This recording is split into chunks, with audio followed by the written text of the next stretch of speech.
All right, what's up, y'all? Champ Ron, the Mind of Your Business podcast, man. We're here for episode number 150, entrepreneurship, real estate, trending news. There's no business like minding your own, man. Hope everybody is safe and secure again as we're still going through, I guess, week 7, week 8, man, of the COVID-19 pandemic. Some of you all that are listening to this may be in states and counties and cities where things are starting to open up, man. Just, remember to remain safe and do your thing. I know the economics is hitting a lot of people, man. But continue to be great, find your opportunities, be adaptable, and look for again the opportunities to be great, man. Like I said, I've talked to a lot of people. It's been tough out there, but there's also a lot of opportunity, and you may have to pivot a little bit and change pace.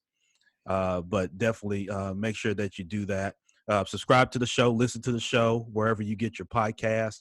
5-star on Apple helps us reach more people and continue to share this great content that we have. Shout out to everybody that has been on the website. We've been getting increased traffic, so definitely appreciate that for everybody that is engaging and sharing the podcast. And we're brought to you by the Binge Podcast Network, man. Shout out to everybody that's on the Binge podcast roster that's doing great things and creating great content and great shows. Man, I'm excited about today's guest, man. We got legend here in the building, man. Austin Peay University legend, Ridgeway High School. Some of y'all that aren't in Memphis, y'all don't know nothing about that. That's real hooping right there. There's real school right there. That's big time right there. And in addition to that, man, someone that I've admired, man, that's in the real estate business that has a great reputation for helping people in the community, find affordable housing, be able to transition their housing, and just be a great resource to people in real estate. As you know, that's very critical, whether you're an investor or you're purchasing as an owner occupant with your real estate. You need someone that's a good resource, that's got a good heart for it, and is going to work hard for you as a partner. And so today's guest, man, Adrian Henning, joins me today, man. Hey, what's going on, man? How you doing? Man, I'm blessed. It's a lot of families been adversely affected by, the COVID-19, where they had death in the family or, loss of job, loss of wages. Yeah.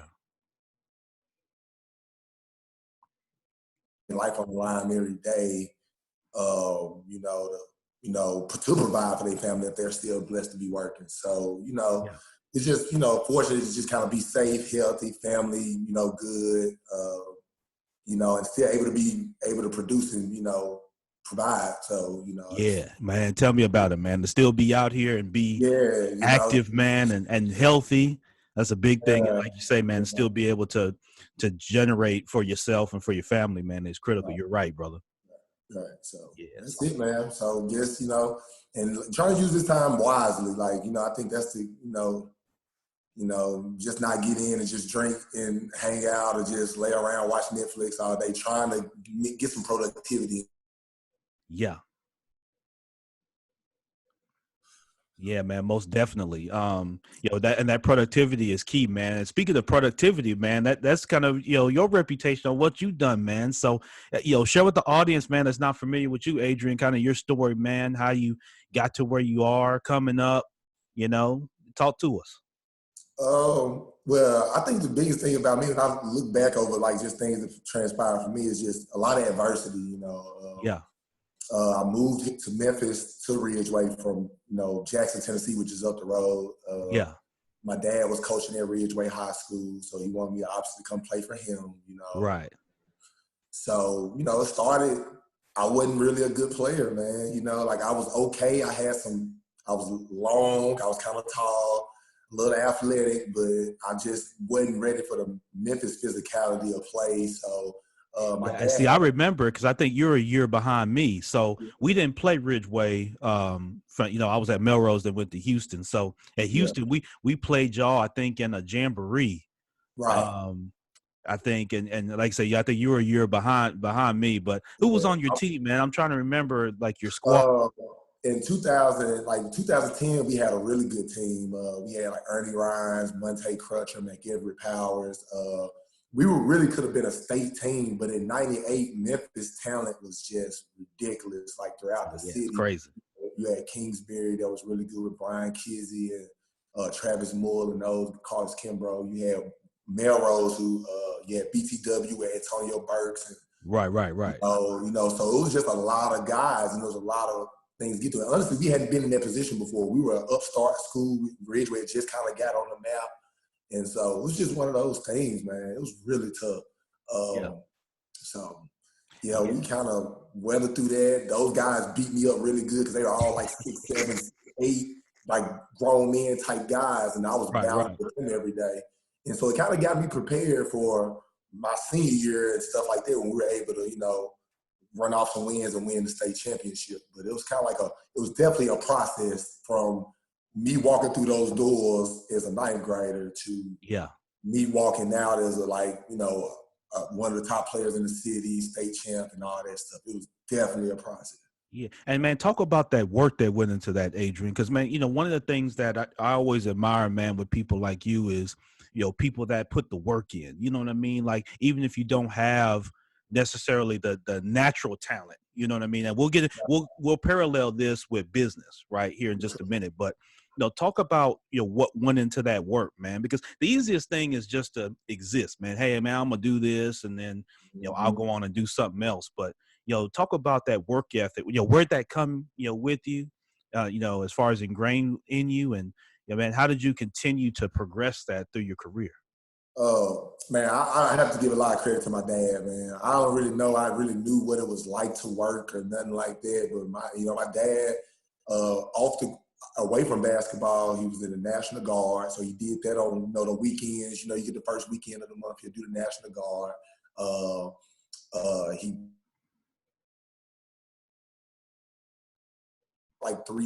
coached like three sports. So he was always, every season kind of had a sport. Then, on top of that, he might pick up a job doing some security or something. I remember when the Mike Tyson fight came here, he picked up a job that weekend working security. Like, it's like, he just worked. And so same thing with me. He would not let me slack. Like, it was like, I got a gym. I'm a basketball coach. You're going to be in this gym. So it was just one of those things. I was in the gym all the time. I love basketball, so it worked out, but he had me in the gym on those days when I didn't want to go, to the point where it's like, I love basketball. Dang, we in here all the time. Like Sunday, like practice is 5 to 7. Everybody's gone. We leave at 9.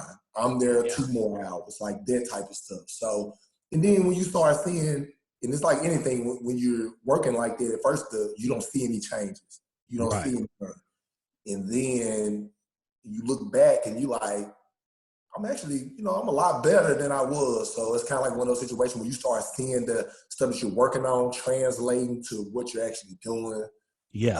Then you get motivated. Then you start like, okay, what else? What else can I do?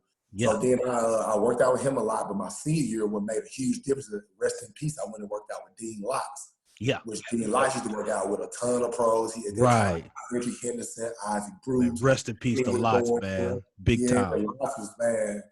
Locks was a G with it, man. Like, I can go for some of that work now. Like, be honest, get you in shape too. Hey, lots to get you in shape for real. Man, Dean had me. He added a lot of explosion to my game, so I was already up a little bit, but I was way more. Applied metrics and all that. Yeah, he'll get you in. I still don't do some of the exercises that he had us doing. I still haven't seen anybody else have us do, like, still. So I know it's some next level stuff. So So yeah, that was just a lot, man. Like, just working hard. It just came with one of those things. And then when you got into Memphis, where every neighborhood pride, you get all of that, like Orange Mound representing Melrose and all that, and, Hamilton, because these were powerhouses when I was in school. Like, right. Hamilton, White Station, So it was like, you got that pride, you got to represent. You playing Raleigh, Egypt or something, and they got school in Lou Wright. You got to put on. It's packed. It's packed house. You got to represent. Or you got to go to school to niggas there. Like, man, you were scared, Adrian. What? So. Right. Yeah, no. I mean, you're exactly right, man. It's big time here in Memphis, man. And guys put a lot of pride in. There's a ton of talent, and people go hard, man. You know what I mean? And you got to represent. And if you don't, man, you get Kind left of behind for combined. sure. Yeah, I didn't want to get embarrassed out there, so it was just Right. like one of those things. Like I gotta be ready, like for real. So. Yeah. So, man, Adrian, talk about, man, as you transitioned in from high school, from Ridgeway, why Austin Peay? I imagine you had opportunities to go a number of different places, man, and you have been prepared to do so, man. So what kind of locked you in there on Austin Peay? Man, it's really crazy, man. I had some schools that I actually were interested in.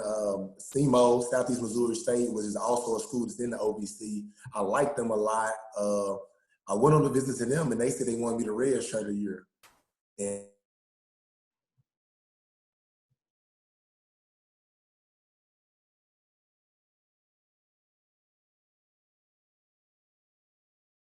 but he knew that he had used the scholarship were all used up.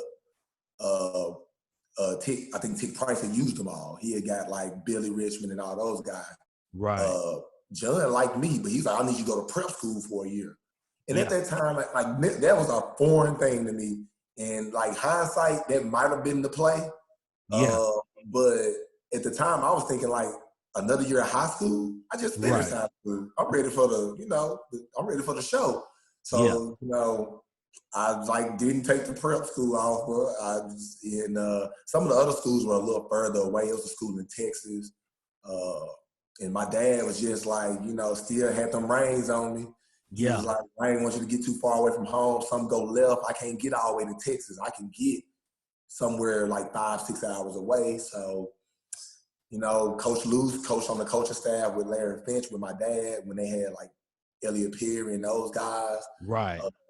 I been knowing him since I was like 8, 9 years old. So it was just like a situation where, I felt like I'll be taken care of. Like I have somebody who will look out for me, like on and off the court, and not just, because they can happen at a school. So I mean, all in all, obviously I went to Austin Peay and it was outstanding. So yeah. Absolutely. So man, you get on Austin Peay's campus, man. Talk about your freshman year, man. And I know how it is, man. Because like say, man, you talked about with Coach Price. I was there with Coach Price, man, and with what happened, and then the transition to Cal, coming in, and we had our conversation and kind of back and forth at that time, man. And so I know how that freshman year is, man. So talk about walking in, man. What kind of team was it? Was it a young team? More of a veteran type team, and kind of talk about your experience coming in.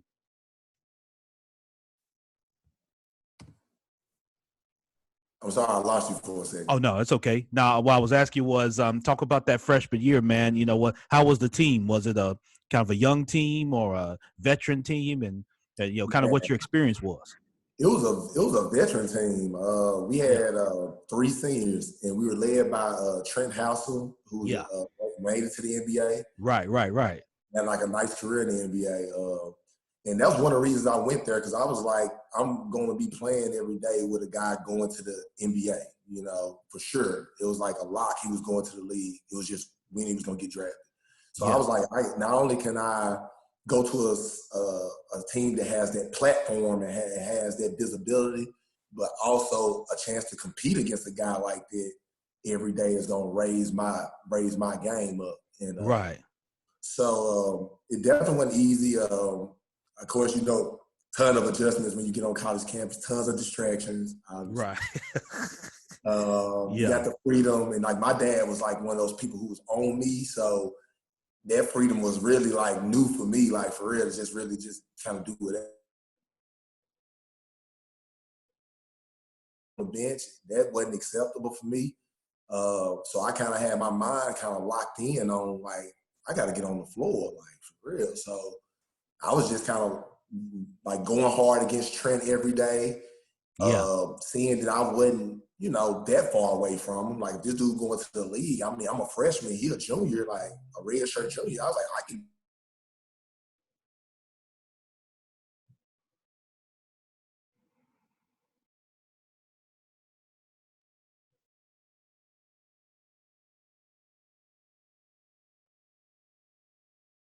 Points going into with 10 minutes to go, and end up blowing the 22-point lead and didn't make it to the NCAA tournament, man. So. Man. Yeah, that was rough, man. I ain't gonna lie. So, yeah. Yeah. So man, you're going against trend every day in practice, man. You're getting better. You still got that work ethic. How was your playing time, man? What you getting the role, you getting the minutes, or were you it was a kind of slow going out the gate, man? You had to earn your time, or Real slow out the gate. All the guys had been there longer than me, so you know how that situation is. It wasn't a situation where, they were bringing me in like, oh, making promises like, yo, he's going to be our starting guy. We're bringing him right in. It was just like, hey, we'll sign him.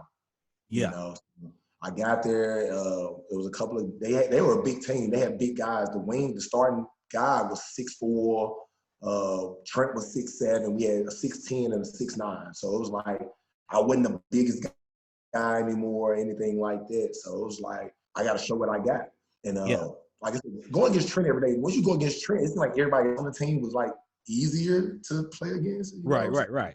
So it was like, okay, I'm going against Trent 90% of practice. So when I go against you, yeah, like I'm gonna handle my business against you because you ain't as good as him. So Yeah, it's just like on and on. And then one day, like towards the middle of the season, it was like a light practice. My Coach Luz made me play against the starting 4 and the starting 5 in 1-on-1 to 5. I yeah, beat both of them. Like, and they were seniors. I beat both of them. yeah. There And you I think go. he just saw the tenacity, like how I played defense, how I competed. And because before then, he was just putting me in the game to be like, hey, this guy's scoring. I need you to go guard him and stop him from scoring. Yeah, Like, defensive style. I just go and lock the dude up. And if I get a chance for an easy bucket, like a little backdoor layup or, a putback or a fast break layup, I do that. But you can take this guy, so just pass it. Yeah, And so it's kind of like that type of thing. Like, reins were real tight on me. But, I was cool with that. I was like, whatever's going to get me on the floor, and that's what a lot of guys don't understand now. They want to tell the coach what they want to do or what they can right. do. I'm like, Coach, I'm a basketball player. I'm going to find a way on this court. Like, it's going to be something I'm going to do that you're going to need me for, that you're going to have to put me on the court to get it. So it's Yeah, like, that's kind of what my mindset was. So defense got me on the court. I was like, fine, I'm cool. yeah. And so that's really how I got in the starting lineup, because that's kind of what I was doing. Yeah. Well, and I got a similar type thing background for me, man. That was the thing for me was defense. That's what got me on the court at first. Matter of fact, my first game, so go back to high school for me, my sophomore year, my very first game, was against White Station. Oh, wow. Courtney Huey, Robert O'Kelly, everybody all down the line. And Robert gave us 55, so I know. oh yeah, man, Robert O'Kelly was dropping the thing from the hash mark, Doc. And here's the thing. So, I played in the JV game, right? Because you remember back then, that was it the TSSAA rules was you could play 6 quarters. So Right. I was wondering, why I wasn't playing as much in the JV game. So, I only played like 3 quarters of the in the JV game. So I was like, oh, okay, well, maybe I'm gonna get some run tonight. But I wasn't used to. I had not really gotten any minutes in the varsity game. Right. So, man, me and some of my partners that were sophomores, we go and we went to Wendy's, man, got burgers and fries. We like, man, we ain't finna play. I'm hungry. So, man, I'm stuffed, Doc. I had done nothing but gone through the layup line. I was half-tailing through that. And so Coach called my name and had to get in there and guard Robert. Because, Robert had been going crazy, man. So I went in there. We had practiced all this type of stuff, man. So I get in the game, right? Sophomore, 15 years old. They swing the thing over to Robert, right? Now, we had gone over practice a million times about his range, right? Mm-hmm. All right. So I'm backed up. I hear Coach, get up, get up, get up. I'm not used to guarding nobody, He rises up, man. He rose up from the hash mark, Doc. Yeah. I felt like I got a hand, contested it. I look back. Oh, all right. So now I hear Coach in the background. We come down, but we score. You know what I mean? We scored there in the half court, man. Shout out to my guy Brian Register. And so then we come back down, man. They come, another set. Now I'm up on him, right? He comes up. I can't remember the cat. God, I'm trying to remember dude, man, that came up. Stanley. Big Stanley comes up. Stanley comes up to set the screen. All right. So instead of staying locked in on Robert like we had practiced, I It's like back up. London. I back up to try to shoot through the screen. Yep. Oh, time out. Man, Coach wore me out, man. So I know exactly what you mean, man, getting on the court, defensively. And he told me, man, that's how you going to play. If you're going to play for me, you got to defend. And so, then you go home. Yeah, being from Memphis, we're like kind of defensive city. Like we take pride in locking people up, especially if you think you're good. So right. I think that mentality, like that's what I'm saying. That mentality is like what I took with me to school. Like it was the same thing. It was like, hey, we play defense up here. Like so, right. It's like we want to score and all that, but we gonna stop you because we ain't gonna. We don't want to hear nobody saying like, oh, he crossed you up or he did this and that. Like, it's like, nah, we can't do nothing. Right. Like, that's first. Like, you can't score first. That's first. Yeah, you got to be able to defend. There's no doubt. You're right. And so, man, as you're at Austin Peay, your career develops. Yeah, man. Yeah. Oh, man. Yeah. One thing about White Station is that, Terry Tippett was the first dude in high school I know was running those double staggers. Like, man. Yeah. Yeah, he was running for Oak Kelly, but he used to do that for Ernest Shelton. See, I had Ernest, and they used to do the same thing. Yeah, see, I caught Ernest. Ernest was young, man. So my senior year, Ernest was a sophomore. Yes, he was a junior for me. So he was just coming into the. Yeah, the cat that gave us the most problems though was Ishmael. Shout out to my guy Ishmael Joyce, boy, man, tax doctor. Man, Ishmael was the biggest problem for us, man, because Ishmael was. It wasn't that he was so big. Ishmael was just strong as a mug, man. Yeah, that was the thing, man. He was kind of shifty too. Yeah, he was shifty. Yeah, he was quick off the first step, man. But the thing that gave me more problem, he was just stronger than me. You know what I mean? Right. He was slightly taller, but he was a little bit more developed, a little bit stronger. Mm-hmm. And man, we used to have battles in the neighborhood, man. And for real, so we were familiar with each other. But shout out to Ishmael, man, because for our scouting report, Ernest was cool, man.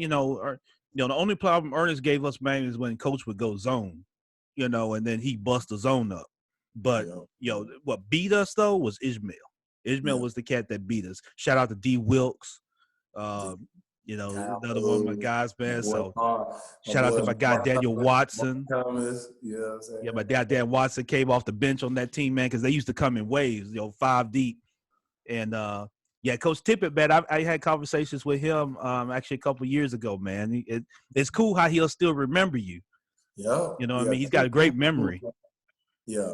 I seen him at the Legends basketball thing that Travis King put together last year. We talked there. I always told him I appreciated him because I was like, man, you made us think. Like a lot of schools didn't come at you direct. We're going to just play ball. We're going to press man to man. He actually going to throw some little stuff in there that make you think a little bit too. So if you're not a smart team, you ain't really gonna be White Station. You got to be smart because, like I say, they coming at you in waves. That's for sure, man. So, hey, man, talk about. Let's get back to with Austin Peay too, man. So your career's progressing through Austin Peay. You get the sophomore year, you get the junior year, you get the senior year. Man, talk about that. Talk about how you grew as a man, as an individual, and how your game grew along with that. Well, my junior year, I go back to my junior year because my junior year we went to the NCAA tournament. Yeah. It was just one of those things. Me and one of my best friends, Anthony Davis, he had joined the team my sophomore year. And so it was his freshman year. We had a rough sophomore, like second year. My second year was pretty rough. Yeah. So we were roommates. And so they had picked us to finish 5th in the conference. And, my boy was like, man, that ain't going to work. We was sitting there talking about like, no, this ain't it. 5th, that's disrespectful. So we had put the sign up on our door, like 5th. Like, we just used that as like intense motivation. Yeah. Season started out kind of up and down or whatever. But by the time we got to conference, we was like, man, look, we gotta get this together, man. It's like we better than this. So right. We just locked in during conference, went on like a nice 10-game, 11-game win streak, kind of ran through the conference, got to the conference tournament and, did our thing and, ended up in the tournament. We played Louisville with Marvin Stone, rest in peace. Francisco Garcia was a freshman. He was light. Reese Gaines, they were tough. Yeah. So we ended up losing them in a tourney. And I think, after that, we probably didn't lose a game at home in Austin Peay in 3 seasons I was there. Like, we didn't lose a home game. We had like the second longest home winning streak in the nation.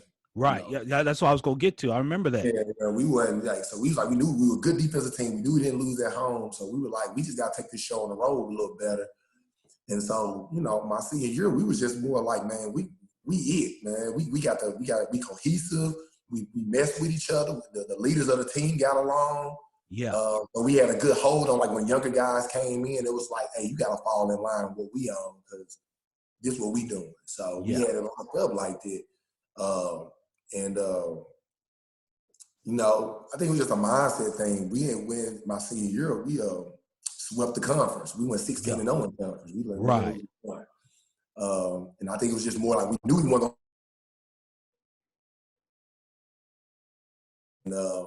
I don't know. It was just a good experience, man. You know, it's one of those things where, like, you know, we talk about the process.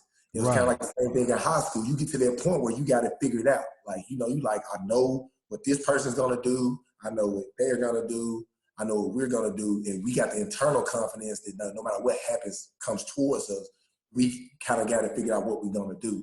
And when you get to that point, like in anything, like in business or in whatever, that's a place of like a place of true confidence. Right. But we knew what we had. We knew we had what we needed to win. So we weren't gonna never supposed to do or not. So it was just one of those things. It was a fun year, man. We just was doing our thing. Also about my junior year. Let me throw this in here. Yeah. We beat Memphis. Right, you did. So let's throw that in there. Right. That's also why I couldn't skip. Hey, man, who was on the Memphis team that back then, man? Let them know. Call them out. Hey, let's be real. I'm going to put an asterisk by the win because Burks didn't play. Yeah, I did. Burks got in trouble, so Burks didn't play. Right. And at that time, you know, on that particular team, Burks was like, oh yeah, he was the guy. Yeah. He was the guy. Like this. Like, well, he was the heart for sure. Burks went to the league the next year. Like, you know what I'm saying? I mean, one of the toughest dudes I ever played against, man. For sure. Burks, shout out to Burks, man. Shout out to Burks. So I was like, you know, so he didn't play. So that was. So was this a Rodney Carney? I'm trying to think, man. Who was some of the cats that might have been? Rodney. It was Rodney then. It was Rodney. I can't remember who else because I think Kelly Wise was gone. Them guys. Yeah, this was like a Darius Rice, you know, Carney, you know, Chris Massey. This might have been some of them cats, right? Yeah, Massey might have still been there or might have just left. You know, so yeah, we got in there and got it done, man. So I was like, yeah. So I knew that year was gonna be kind of somewhat special. Right. Because I mean, you got things like, you know, you need them little things for confidence. Like you beat Memphis, you a mid-major school. I'm a mid-major school. It's not like UT or something. I mean, we're mid-major, you know. So we beat them. So you go into like you start looking at other teams. Like we beat Memphis. So how we gonna lose to Eastern Kentucky? You know what I'm saying? Right. It don't add up. So confidence-wise, you just mentally like we can go into Memphis and beat them. We got to be able to go up here and beat these guys. Right. So it's just, it builds some confidence. Yeah, sure. No doubt about it, man. So, man, congratulations to you, man. I saw the news about you being recognized at Austin Peay as one of the all-time greats there, man. Top 10 all-time player there at the school, man. That's big time, man. Tell me how you felt when you got that news, man. Look, it wasn't a phone call or anything. I literally was just scrolling on Facebook and I just saw that. I was like, what? Oh, like they didn't reach out to you and tell you? Man, I didn't know nothing. I was like, what? Oh, man. It just threw me off. I was like, you know, it's like daily boost, you know. I'm hype. I'm like crazy. Like, then, you know, I posted it and, you know, everybody was like, congratulate, you know, all that stuff. You know, all that stuff always feels good. And I got a good relationship with my Austin Peay family. I go back and check on them. I go to little alumni events and stuff. I just anybody who willing to take a chance on me and bag me up and all that, man, I'm always going to show love and appreciation. I'm just like that type, you know, just going to be appreciative. So, you know, Coach Luce and them, they did me right. When I was up there at Austin Peay, man, they always showed love. I got inducted into the Hall of Fame.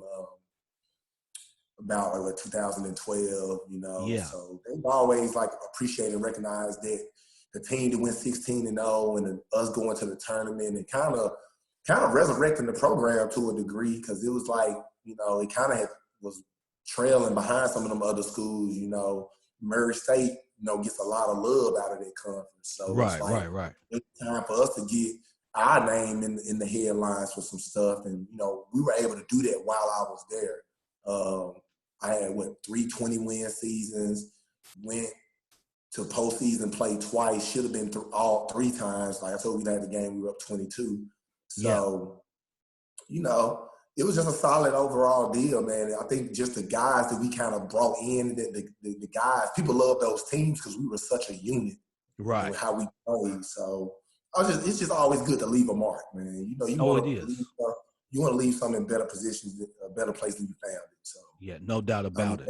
You know what I'm saying?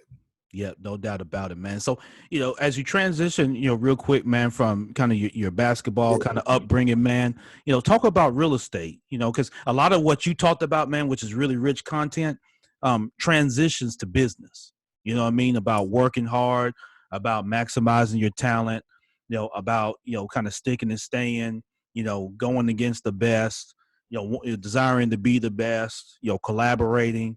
You know, although everything that you was talking about, Doc, you know, transitions to business so well, man. So talk about getting into real estate. What led you into real estate, and, you know, kind of, you know, what are you doing today, you know, to help people, you know, with, you know, residential and commercial property? I played overseas, you know, about 10 years. This is about the 10-year plan. I had a 12-year career, but around year 10, I started, you know, kind of thinking like, well, you know, it's about their time, you know. Right. You know what you gonna do. Right. So I was just trying to figure out what my next move. I like real estate. I always looking at houses. My mom had me locked in on HGTV every summer, you know. Yeah. Like that's like her channel. So we was like watching Design on a Dime. And like I thought it was kind of dope. I'm like, oh, man, you can recreate a $10,000 glamour project. They doing it on $1,000 budget. You know, just stuff like that. How they doing this stuff is kind of interesting. Yeah. And I also just thought about it from a practical standpoint, like being displaced from my graduate degree. I got a degree in finance, but I hadn't used it for, you know, 10 years. And, you know,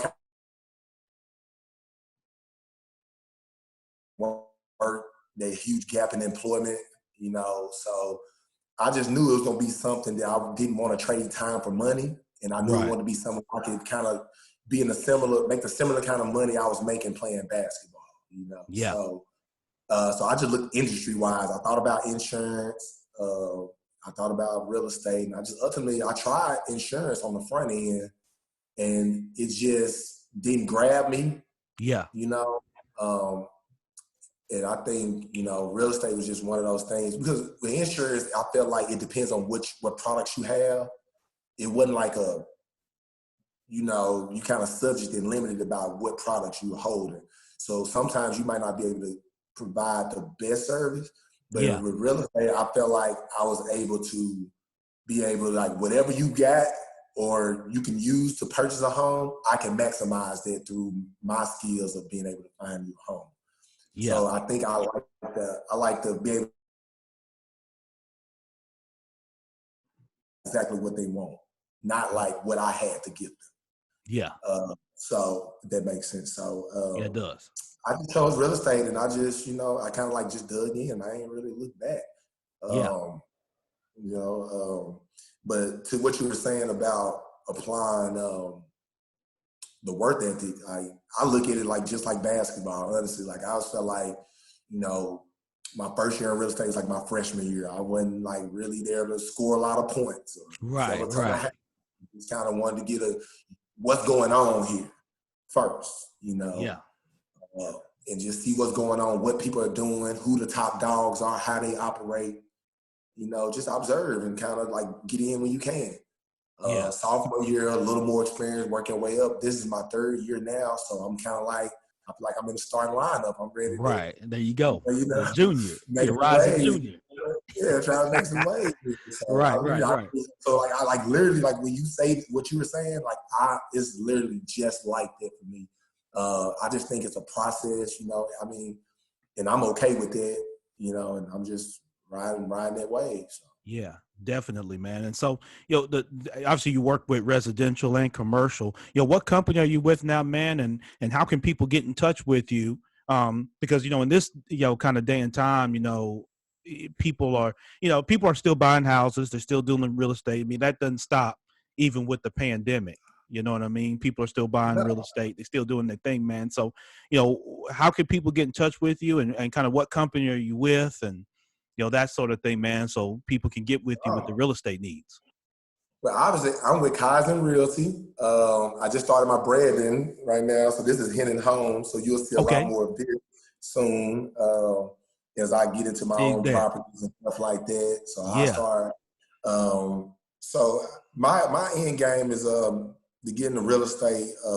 Is I want to kind of attack this sustainability problem, the sustainable and affordable housing, as Memphis continues to grow and go through this upward swing that we're kind of like going into before Corona hit.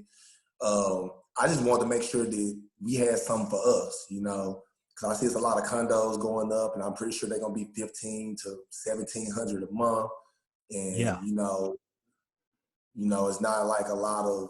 It seems like they pushing us out of the downtown area and stuff like that. So I definitely want to have something for us neighborhood-wise, a neighborhood we can be proud of, something that's in the city, not pushing us out towards the outskirts. We want a piece of Midtown too. We want a piece of, we want some accessible areas to the areas that people like to be in. So, but we got to do that in a way where it's affordable and still be safe. And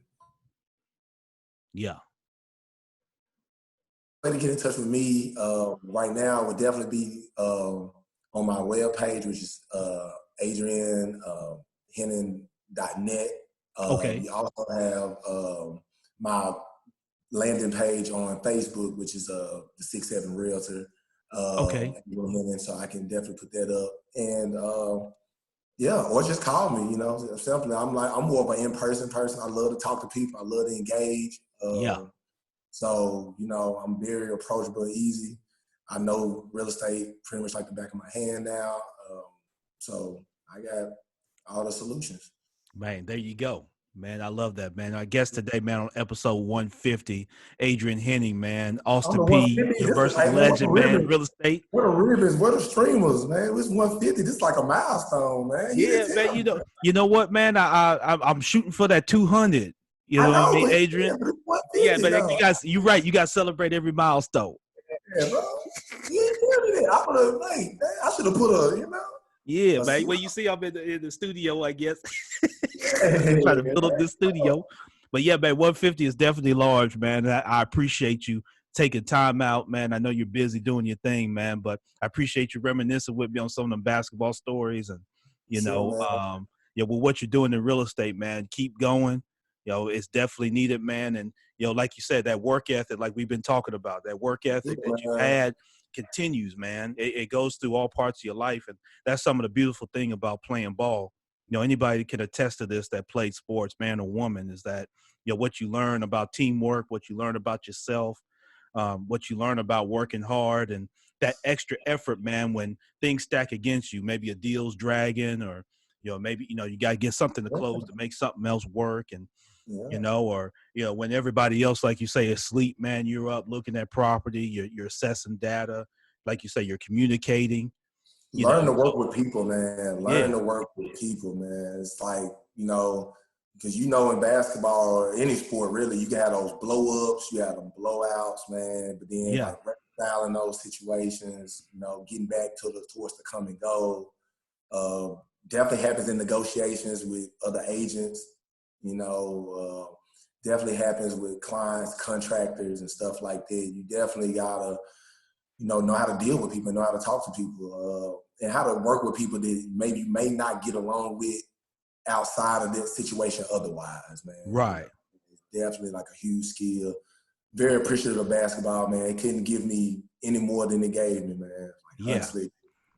Well, one of the things I love too, man, as we start to wrap up, is you're at peace with it. You know, a lot of people, man, a lot of men and women aren't at peace with the game. And what I mean by that is you maximized your talent, but once you knew it was time to transition, you were able to do so, it seems like seamlessly. And Yeah, sometimes, man, I see brothers and sisters, man, they it's not so much a hoop dream, but it's hard for them to make that transition. They yeah, only see themselves as a ball player. You know what I mean? yeah. And they don't see It's how they definitely, can transition. man, it's definitely an ego crush for a minute because a lot of the adulation and the love you get is tied to what you used to do with that Right. basketball or that football or whatever in your hand. So Yeah. it's kind of like it's definitely a step down off the pedestal to a degree, you know. And it's like, you know, you gotta figure out that, you know, who I am now, how I'm gonna move moving forward, you know, type of deal. And you know, you've seen a lot of people struggle with that, you know, Yeah. unfortunately, and like take turns for the, you know, worse or something like this. So, Yeah. man, you know, that's, you know, fortunate. Like, you know, I kept my head clear. Thank God for that. Thank my parents for that as well. You know, just Yeah. kind of keeping me on the straight on the up and up, man. But Yeah. No you know, I doubt. definitely would say anybody who's kind of dealing with that, I can definitely speak to that for sure. So, you know, anybody's kind of like going through something, it might not even be an athlete. It might just be somebody switching careers or Right. something Right. like that, man. You know, I can definitely give you some game on that, man, for sure. No. Because Yeah. it's a serious thing, man, for sure. No doubt, man. Man, what's your number, man? So if people want to call you direct, man, how can Uh, people call you direct, man? If they absolutely, see a absolutely, property, or they just absolutely, have questions about real estate, how can they hit you up? absolutely. 901-463-5090. Pretty There you easy go. number, man. I got you now. Yeah, there No, you no go. worries. Man, Adrian Henning, man, my guest here on episode 150 of the Mind Your Business podcast. Hey, listen, man, I'd be remiss, man. There's some people jumping on here on Facebook, man. They want to holler at you, man. We got Chiron Chapman. I think Chiron Uh, might have been on some of them teams y'all was murking, man. oh man, shout a big bro, man. Shout a big Oh, bro. yeah, no doubt. Yeah, shout looked out for me heavy when he was at Memphis. He was a Yeah. dog, and he showed me love. You know, just you know. Yeah, man. I was in some of them practices with him, man. And then, we took a couple classes together, man. So, yeah, Shy's good people, man. Shout out Yeah, to Coach. Man, you had a classmate, man, my brother Solomon Page. yeah, you Yeah, know, Solo yeah. jumping on here, man. He got, Hey, he you know, clouded.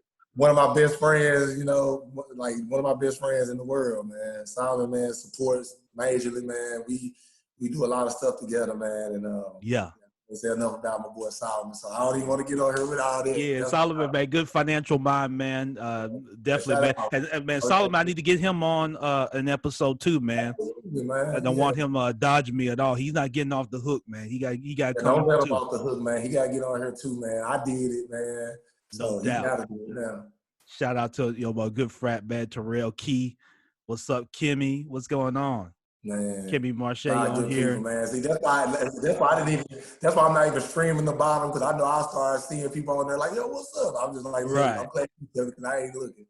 Oh yeah, I'm definitely checking them out, man. My fam Scotty Mason. What's up, man? With Mason A lot of people Development. mess with me, man. Yeah, A lot Scotty of get people you mess right with me. too, man.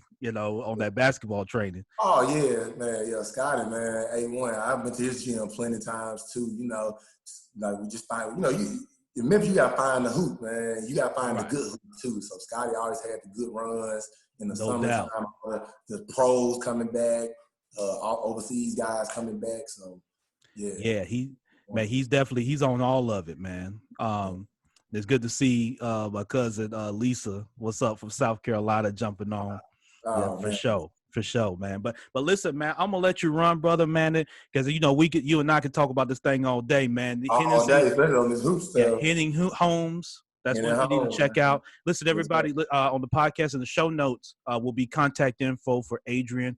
Reach out to him. If you're serious, if you just got a question, if you're looking to move to Memphis, or relocate in this general area, and you need somebody to reach out to, Adrian's a great one, man, for you to do so. And if you happen to be in the area, you're looking to invest, you're looking to buy, you got commercial property, maybe you got a commercial property and you're struggling with your tenants during this COVID-19, and you just need just some advice or just someone to reach out to, man. Reach out to Adrian Henning, man. Yeah. and make sure y'all do that. And all the contact info will be in the show notes, man. So Adrian, man, I appreciate you, brother. And big salute to you, Ron, man, because you're a real one, man. You know, you said we was gonna do this, man, and you called me up, man. So I really appreciate you just being a man of your word, man. We've got a real treasure, this man, really trying to put something together like this, man, and really get us more business minded, because that's really how we gonna ultimately make that come up. You know, really, we gotta start getting our financial situation in order. We gotta get this ownership game in order. And we got to really start staking a claim, because that's really how we going to pull this and make it right. You feel me? So. Yeah, man, I appreciate those kind words, man. You're exactly right, man. Now is the time. Everybody can own some part of their process, whether if you're going to be a complete business owner or if you're in the workforce, that's fine. Still own a piece of what you do. So there's something that you do that should be yours. You know what I mean? Absolutely. And so that's what we try to encourage people to do. Absolutely. Yeah. Absolutely. So, yeah. So, Adrian, man, listen, do your thing, man. I'm going to let you run. I appreciate you again, brother. Safety to you and your family. We'll get through all this, man. And like I say, to holler at me. And, anytime we got something to talk about business related, whatever, man, hoops, whatever, man, I love to holler at you, man. So just holler at me, brother. And best wishes to you, man. All right. Salute, man. Henning Holmes out. Yep. There you go. One. All right. Appreciate you, brother. I'll talk to you later. Yep. All right, y'all. That was my guy, man, Adrian Henning. Man, it's great to be able to reminisce on those times, man. And what you heard is how that effort that went into playing ball, from high school at Ridgeway to Austin Peay to playing, 12 years overseas, man, and then that career transition, coming from playing ball, man, to now being in the real estate. All of it centers around his work ethic, man, and going hard out here, going hard in the paint, so to speak, in your career. And I think that's something for all of us to take away as a best practice is even in these times where it's unprecedented and uncertain, you still have to go hard, and you can either sit and wallow in your situation, or you can bow up and stand up, reach out to your resources and go make something happen, man. So I'm encouraging you all with that. Thank you again. TheMYBpodcast.com is where you can go to learn more about the podcast. If you're interested in being a guest on the show, you can schedule time there. I should be sharing your business with this audience. So you should be advertising here on the Minding Your Business podcast. Email me, Ron at TheMYBpodcast.com. If you're interested in setting up your own podcast, listen, this is a great time to connect with your target audience, okay? It's a great time now. Podcasting is one of the best ways you can do that. It's the best way to showcase your expertise. Your target market's not all on Facebook. It's not all on Instagram. They're not on TikTok. There are a lot of people that want to do business with you that don't hear from you or see you if they're not active on those platforms. And that's a lot of people. Even if you got 5,000 Facebook friends, that's still millions of people that don't see and hear your content, including a majority of even those 5,000 Facebook friends. So go to brandyourpod.com. That's brandyourpod.com for brand pod.